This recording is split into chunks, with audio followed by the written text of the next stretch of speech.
ایک شخص تھا اپنی بوڑھی ماں کو گالیاں دیا کرتا تھا، اذیت دیا کرتا تھا، طرح طرح کی تکلیفیں دیا کرتا تھا۔ یہ خبر حضرت سیدنا عمر فاروق تک پہنچی۔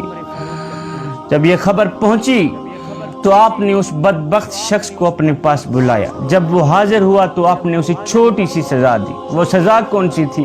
آپ نے ایک پانی کی مشک بھری اس کے پیٹ کے اوپر باندھ دی۔ مشک تھوڑا وزنی تھی، پیٹ کے اوپر باندھ دی اور ساتھ میں کہہ دیا کہ تو نے اس مشک کو اتارنا نہیں، اتارو گے نہیں، اسی مشک کے ساتھ ہی تو نے سونا ہے، جاگنا ہے، اسی مشک کے ساتھ ہی تو نے کھانا ہے، پینا ہے، چلنا ہے، پھرنا۔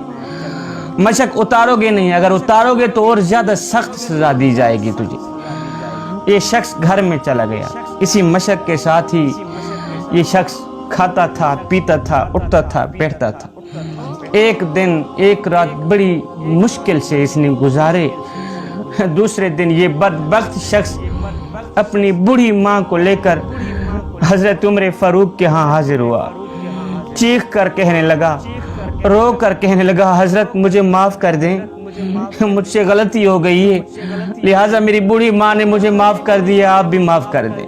نہ تو میں سکون سے سو سکتا ہوں، نہ تو میں بیٹھ سکتا ہوں، نہ تو میں کھا سکتا ہوں، نہ تو میں پی سکتا ہوں، درد مجھے زیادہ تنگ کر رہا ہے، حضرت خدا کے لیے مجھے معاف کر دیں، یہ عذاب ہٹا لیں۔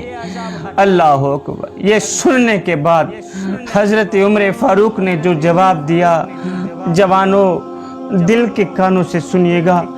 حضرت عمر فاروق رضی اللہ تعالی عنہ نے فرمایا، او نادان، اس بوڑھی ماں نے تجھے پیٹ کے باہر نہیں بلکہ پیٹ کے اندر اتنے ہی وزن میں 9 مہینے تک اٹھا کر رکھا۔ تیری طرح یہ ماں نہ ٹھیک سے سوتی تھی، نہ ٹھیک سے اٹھتی تھی، نہ ٹھیک سے بیٹھتی تھی، نہ ٹھیک سے کھاتی تھی، نہ پیتی تھی، نہ ٹھیک سے چل سکتی تھی۔ پھر کچھ دن بعد تو نے اسے موت کی سی اذیت دے کر پیدا ہوا۔ اس بڑی ماں نے موت کی پٹی اپنے سر پہ باندھ کے تجھے اس نے پیدا کیا۔ جب تو پیدا ہو گیا 2 سال تک تو اس بوڑھی ماں کا خون پیتا رہا۔ پھر کچھ دن گزرنے کے بعد اس ماں نے اپنے منہ سے نوالا نکالا، تیرے منہ میں ڈالا۔ اللہ اکبر۔ خود بوڑھی ہوتی گئی، تجھے جوان کرتی گئی، خود کمزور ہوتی گئی، تجھے طاقتور کرتی گئی۔ آج تو جوان ہو گیا ہے، تیری ماں بوڑھی ہو گئی ہے۔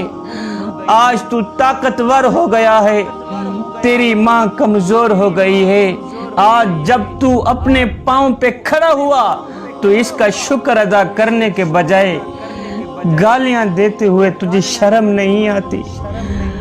کچھ تو شرم کر میاں، یہ تیری ماں ہے، خدمت نہیں کر سکتا نہ کر، اس کو اذیت تو نہ دے، اس کو تکلیف تو نہ دے، اس بیچاری کو درد تو نہ دے۔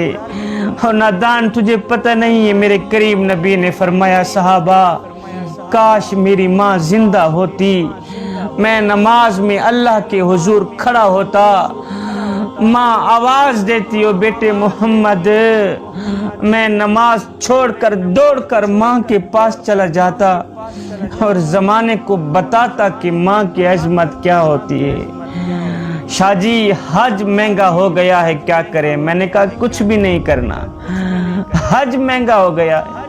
صبح سویرے اٹھ کر ایمان کی حالت میں میرے کریم نبی کی اس فرمان کو مد نظر رکھتے ہوئے اپنی ماں کا ایک بار چہرہ تک لینا، حج کا ثواب ملے گا انشاءاللہ۔ فرمایا آج کے بعد اگر تو نے اپنی بوڑھی ماں کو گالیاں دی تو تجھے نشان عبرت بنا دوں گا۔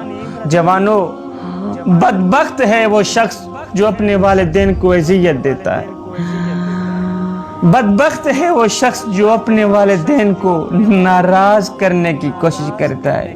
صاحب، جب روٹیاں 4 ہوں، کھانے والے 5 ہوں، تب صرف ماں ہی کہتی ہے بیٹا مجھے بھوک نہیں ہے۔ اپنے والدین کو ناراض مت کیا کرو، اپنے والدین کو دکھ نہ دیا کرو۔ جب یہ خاموش ہو گئے تب ان کی آواز سننے کو ترس ہوگی۔ آج تو تمہیں ان کی آواز اچھی نہیں لگتی.